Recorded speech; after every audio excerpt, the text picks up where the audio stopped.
Assalamualaikum warahmatullahi wabarakatuh.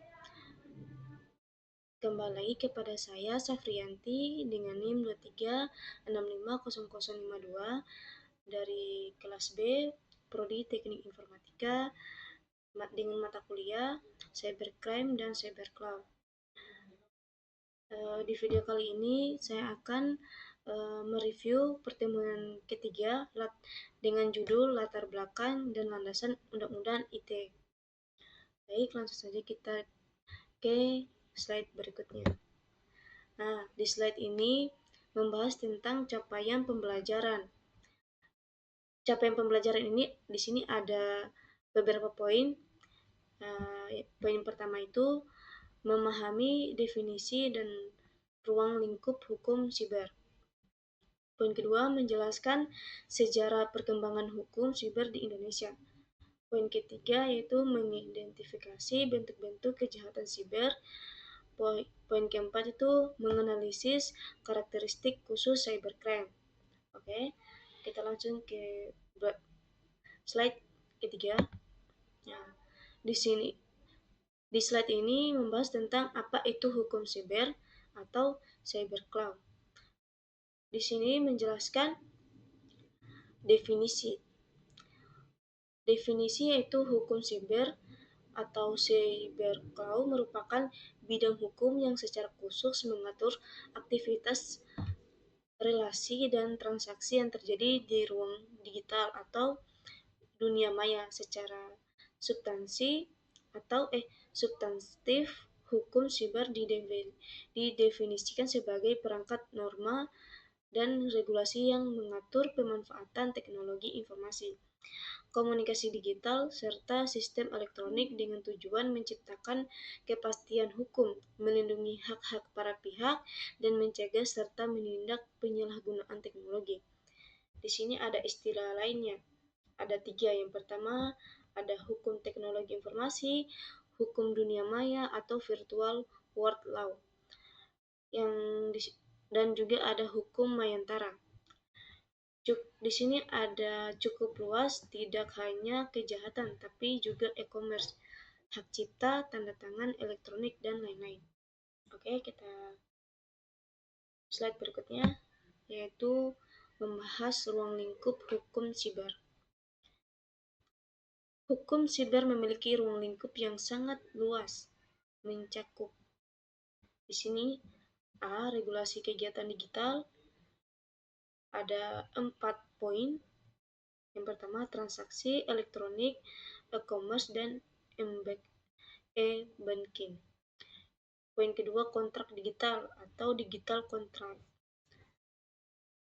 Poin ketiga, tanda tangan elektronik, e-signature. Keempat, sertifikat elektronik, yaitu digital sertifikat. Oke, berikut ruang lingkup hukum siber yang ke B, perlindungan hak. Di sini ada beberapa perlindungan hak. Yang pertama ada hak kekayaan intelektual digital, hak cipta software, musik, film digital, paten, teknologi informasi, merek dagang, domain website, perlindungan data pribadi, privasi online, data protection, perlindungan konsumen digital. Oke. Slide berikutnya itu tentang membahas kejahatan digital.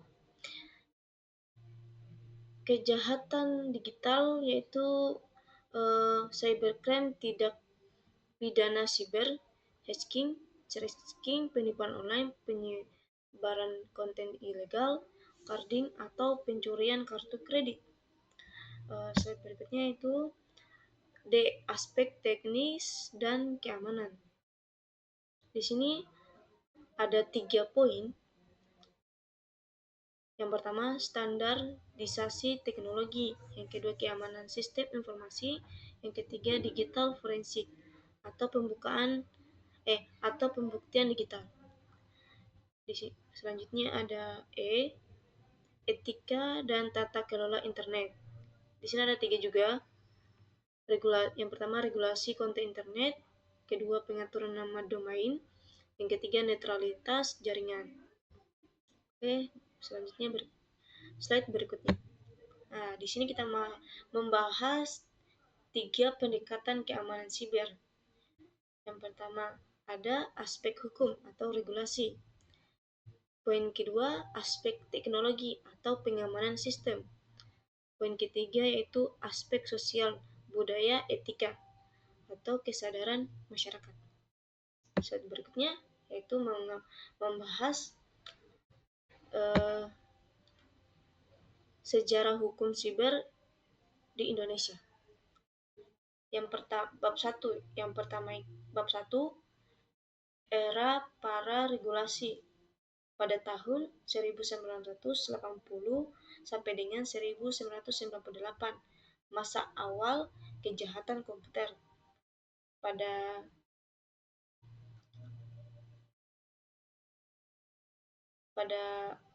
kedua, apa disebut ini? Pertama, kedua, ketiga, keempat, kelima, keenam. Oke, ulang. Pada slide ini membahas tentang sejarah hukum siber Indonesia. Mungkin di sini saya akan bahas poin penting-pentingnya saja. Di sini poin pertama, bagian 1, era para regulasi pada tahun 1980 sampai dengan 1998, di mana masa awal kejahatan komputer. Yang kedua ini era transisi reformasi pada tahun 1998 sampai dengan 2008, di mana kebangkitan internet dan awal regulasi. Pada bagian ketiga ini era Undang-Undang IT 2008 sampai dengan 2016, di mana mereka konsolidasi regulasi. Pada keempat ini era revisi Undang-Undang IT pada tahun 2016, sekarang penyempurnaannya. Pada bagian kelima ini perkembangan kelembagaan. Ke-6 ini mengenai perkembangan regulasi komplementer. Oke. Slide selanjutnya itu membahas kebutuhan Undang-Undang ITE. Di sini ada 4. Yang pertama ada globalisasi informasi, yaitu Indonesia bagian masyarakat informasi dunia. Poin kedua, perubahan bentuk perbuatan hukum, yaitu di mana lahirnya bentuknya hukum baru. Poin ketiga, perlindungan kepentingan nasional yang berkedaulatan digital. Poin keempat ini pencegahan penyalahgunaan, yaitu di mana nilai agama, sosial, dan budaya. Oke, slide yang ini membahas tentang asas pemanfaatan TI pasal 3 Undang-Undang IT. Di sini ada beberapa poin. Yang pertama di sini ada kepastian hukum, kedua manfaat bagi masyarakat, ketiga kehati-hatian dalam penggunaan, keempat iktikat baik dalam transaksi, kelima kebebasan memilih teknologi atau netral teknologi. Slide ini membahas tentang tujuan pemanfaatan TI pasal 4 Undang-Undang IT. Di sini ada 5 juga poin. Yang pertama ada mencerdaskan kehidupan bangsa, kedua mengembangkan perdagangan dan perekonomian, ketiga meningkatkan efektivitas pelayanan publik, keempat membuka kesempatan pengembangan pemikiran, kelima memberikan rasa aman, adil, dan kepastian hukum.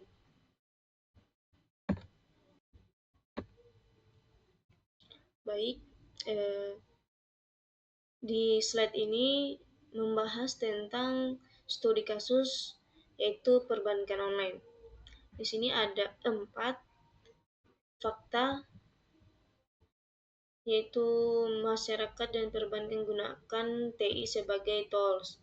Yang kedua, regulasi sebelum undang-undang ITE tidak komprehensif.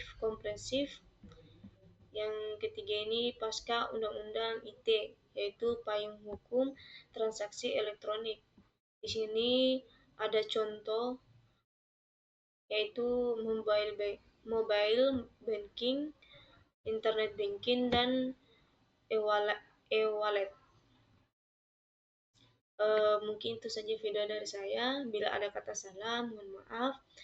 Saya akhiri dengan ucapan wabillahi taufiq wal hidayah. Wassalamualaikum warahmatullahi wabarakatuh.